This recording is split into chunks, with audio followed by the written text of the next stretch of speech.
பழனி அருள்மிகு தண்டாயுதபாணி சுவாமி கோயிலில் நடைபெறும் உற்சவங்களில் பங்குனி உத்திரம் முக்கியமானதாகும்.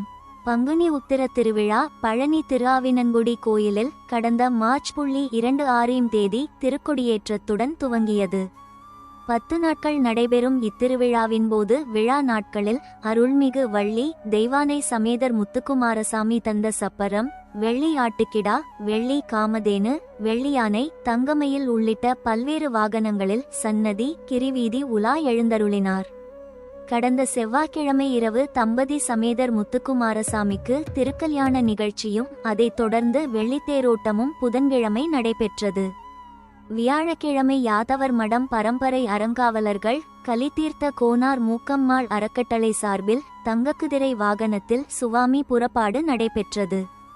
யாதவர் மடத்தில் எழுந்தருளிய அருள்மிகு வள்ளி தெய்வானை சமேதர் முத்துக்குமாரசாமிக்கு சிறப்பு பூஜைகள் மற்றும் அலங்காரம் செய்யப்பட்டு மகா தீபாராதனை நடைபெற்றது.